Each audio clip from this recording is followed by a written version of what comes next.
Hello fellow grower, magandang araw po. Nagkakahinog na naman ang mga bunga ng aking tanim na sili. Kaya naman in this video, gagawa tayo ng chili garlic oil. Dito, marami na rin nahihinog sa kanila. Ayan. Alright, tinatanggalan na ng singot ni Mrs. ang ating sili. At dahil maanghang ito, maraming tatanggalan, kailangan naka-guantes na pareho niyan. At nandito na rin lang tayo. Dagdagan natin ng sili itong ating mga sausawan.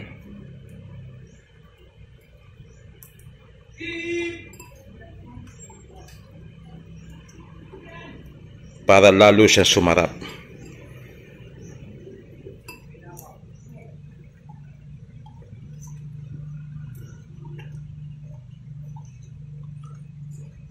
Ito nga pala, nahugasan na, ano? Yung ating sili. Alright. Itong isa, medyo kulang pa.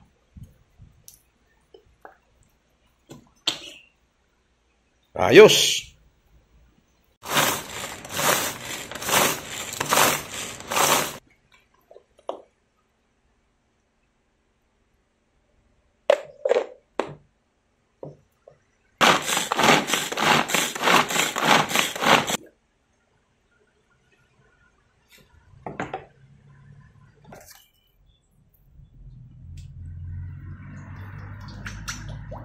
Painitin muna natin. Pag medyo mainit na ang mantika, ilagay natin ang bawang.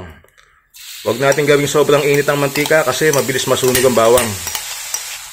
Halu-haluin lang. Pag medyo nag-brown, isama na natin, ilagay na ang sili.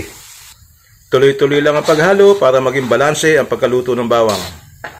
Alright, nag-uumpisa na siyang mag-golden brown at umaamoy na rin. Natutos na, nag-uumpisa na. So, lagay na natin ang sili.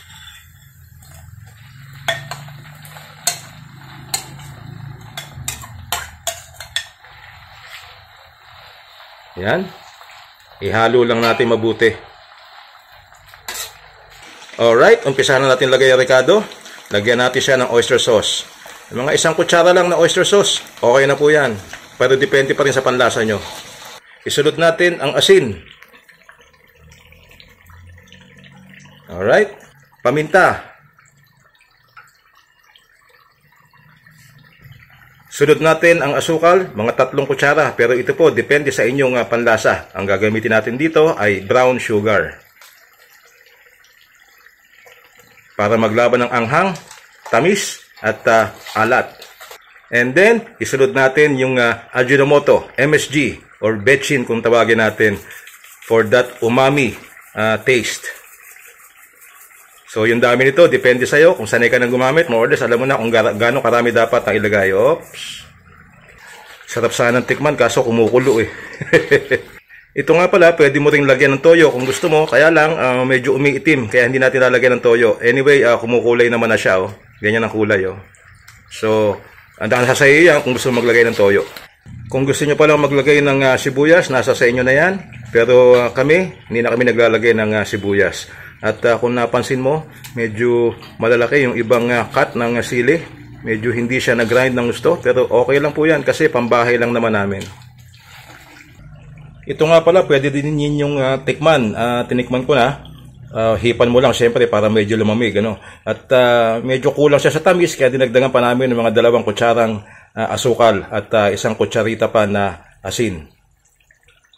Para totally mabalanse yung anghang at yung tamis at alat. At ngayon naman, medyo kumukulo na siya for around 15 minutes. Ihahalo naman natin ang suka. At ang suka naman, ang dami nito ay kalahating cup. 1/2 cup. Ang purpose po ng suka ay para tumagal yung kanyang shelf life. At normally, hindi ito hinahalo. Pero sa amin po, walang diferensya. Pag hinalo mo, ganun pa rin eh. Ang importante ay maluto ang suka.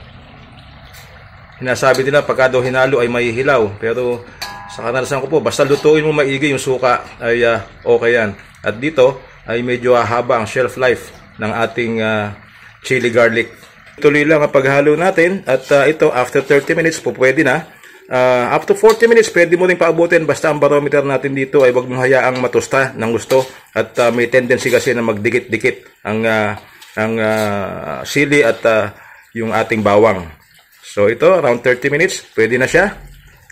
At yung mga malalaking putol ng sili ay natunaw na rin. Okay na to, papalamigin na lang natin.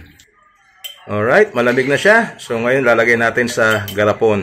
Yung paglalagay natin ng mga ganito na chili garlic, mas mainam po kung babasagin ang lalagyan natin at hindi plastic. At ito, naibote na natin ang ating chili garlic. So, pag meron kang tanim na sili sa bakuran, libre na yung sili na gagamitin mo para sa chili garlic.